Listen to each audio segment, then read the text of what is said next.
You're standing at the edge of something vast, something that feels like both a void and a promise. The life you've known, its routines, its roles, its predictable rhythms, has begun to fray at the edges. There's an ache inside you, a quiet unrest that no amount of distraction can silence. Maybe you've noticed the world around you feels less solid, as if the ground beneath your feet is shifting, urging you towards something deeper, something true. This isn't a breakdown, it's a beckoning. Carl Jung, the explorer of the soul's hidden depths, saw this moment not as collapse but as initiation, a sacred unraveling that marks the beginning of your soul's rise. In this journey, we'll uncover 9 signs that your inner self is stirring, each one a whisper from the unconscious, guiding you toward authenticity. These aren't just symptoms of change, they're invitations to become who you were always meant to be. Let's dive into this sacred process, not with fear, but with curiosity, because what's unfolding within you is nothing short of a revolution of the self. The collapse of the familiar. The first sign that your soul is rising is a profound sense of disconnection from the life you once knew. The structures that once held you, your job, your social circles, your daily routines, begin to feel like a suit that no longer fits. You might wake up one morning and find that the things that once brought you comfort now feel hollow, as if they belonged to someone else's story. This isn't failure, it's the psyche's way of clearing space for something truer. Jung believed that when the outer world crumbles, it's because the inner world is demanding attention. The ego, that part of you that clings to familiarity, panics in this moment, but the soul knows better. It's not trying to destroy you, it's trying to free you. This disconnection often arrives as a quiet rebellion. You might find yourself pulling away from conversations that once sparked joy, not because you're depressed, but because they no longer resonate. The small talk at parties, the endless scroll through social media, it all starts to feel like noise. I've seen this in my own life, where I once thrived on external validation, chasing likes and approval, only to realize they were bandages on a deeper wound. The real work begins when you stop running from the emptiness and start listening to it. That emptiness isn't a void, it's a canvas, waiting for the brushstrokes of your authentic self. Jung's concept of the shadow plays a role here, not a dark villain, but the parts of you you've buried to fit in. Your rage, your dreams, your unexpressed desires, they're stirring now, refusing to stay silent. This is the soul's first step, dismantling the illusion of a life built for others. What's fascinating is how this collapse mirrors the alchemical process Jung so often referenced. In alchemy, the raw material must be broken down before it can be transformed into gold. Your old life, your persona, is that raw material. The discomfort you feel isn't punishment, it's purification. I remember a time when I lost a job I thought defined me. The grief was real, but beneath it was a strange relief, as if part of me had been waiting for permission to let go. That's what this sign is about, letting go of what no longer serves you, even when it hurts. The soul doesn't care about your comfort zone, it cares about your truth. And the truth is, you're not falling apart, you're falling into alignment. Sign 2, the pull of solitude. As your soul begins to rise, you'll feel an undeniable pull toward solitude, not as an escape, but as a necessity.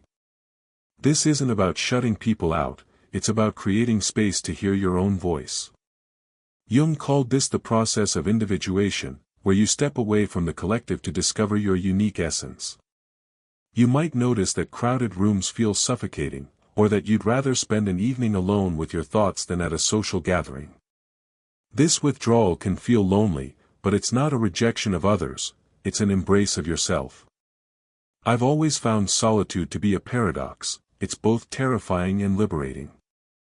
In my early 20s, I filled my life with noise, parties, endless plans, anything to avoid being alone with my thoughts. But when I finally gave in to the quiet, I found something unexpected, clarity. It was as if my soul had been waiting for me to stop performing so it could speak. Jung taught that this withdrawal is sacred, akin to the prophets retreating to the desert or the Buddha sitting beneath the Bodhi tree. It's not about isolation, it's about initiation. You're not losing connection, you're redefining it.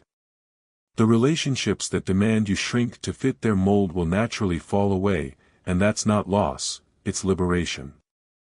This pull toward solitude also shifts how you interact with the world. You stop seeking validation from others' opinions. You might find yourself journaling more, walking in nature, or simply sitting in silence, letting the world fade into the background. These moments aren't empty, they're sacred rituals where you reconnect with your core. I've come to see solitude as a kind of alchemy, where the raw material of your thoughts is refined into insight. The ego might scream for attention, but the soul thrives in stillness. This is where you begin to hear the whispers of your true self, unfiltered by the expectations of the world. Sign 3, the language of synchronicity.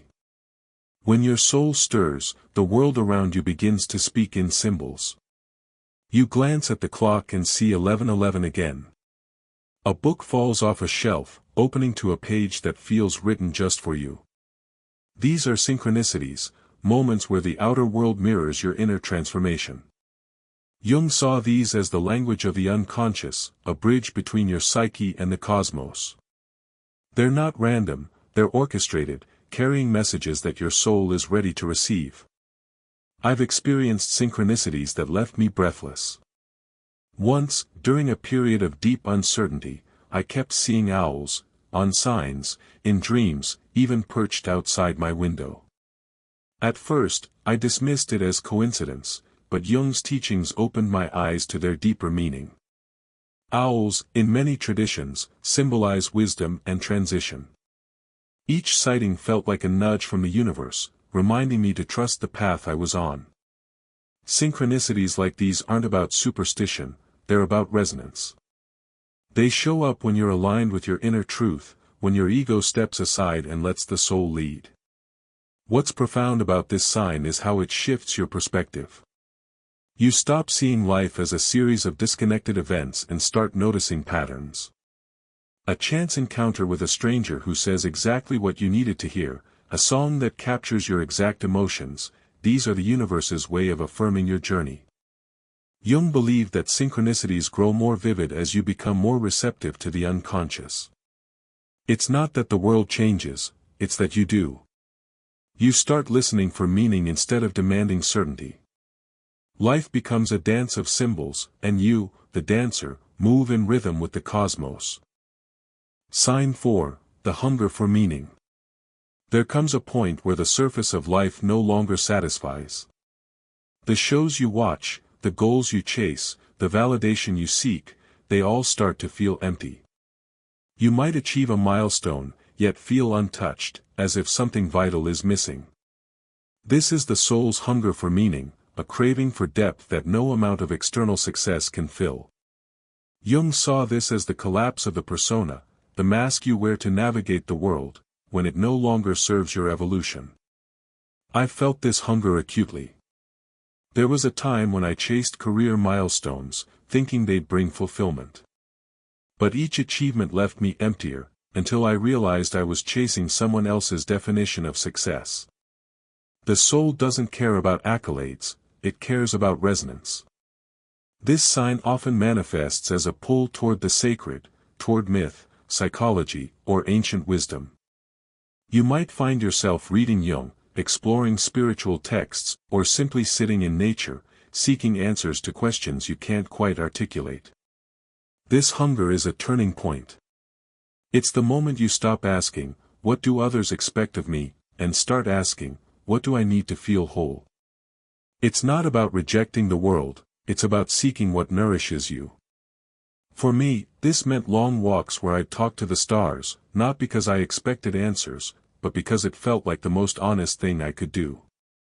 Jung believed that this craving for meaning is the psyche's way of demanding authenticity. It's not a phase, it's a return to your essence, a reclamation of the sacred within.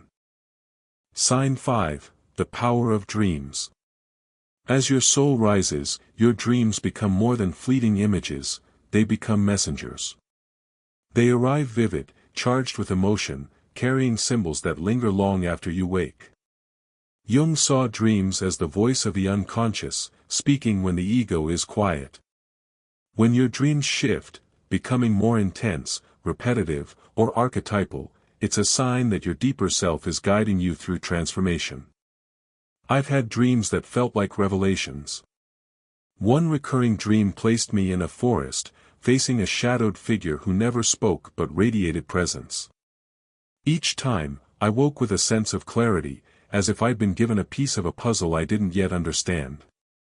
Jung taught that dreams like these are not random, they're the soul's way of showing you what's unresolved, a wound, a truth, a potential waiting to be claimed. Writing them down, reflecting on their symbols, became my way of honoring their wisdom. What's remarkable is how dreams begin to shape your waking life.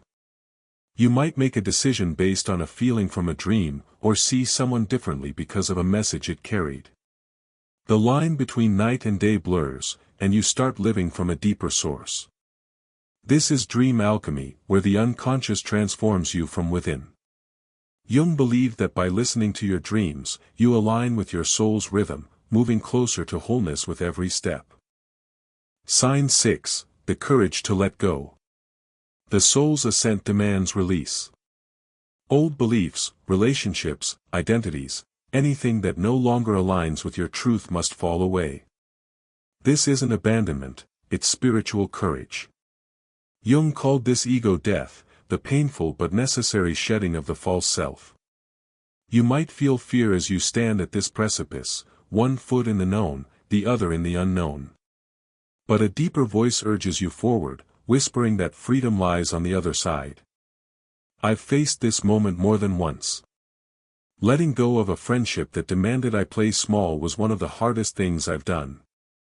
The grief was real, but so was the liberation. Jung taught that the soul longs for meaning, not comfort, and meaning can't grow where lies persist. This sign is about honoring your truth, even when it means walking away from what's familiar. It's not loss, it's initiation, a step toward a life that resonates with your core. This courage manifests in subtle ways. You might say no to a commitment that feels misaligned, or leave a job that stifles your spirit. Each act of release is a declaration of sovereignty, a refusal to let the ego's need for security override the soul's call for authenticity. The mourning that follows is sacred, it's the funeral of a self that no longer serves you, making way for the one that does. Sign 7, the emergence of the self.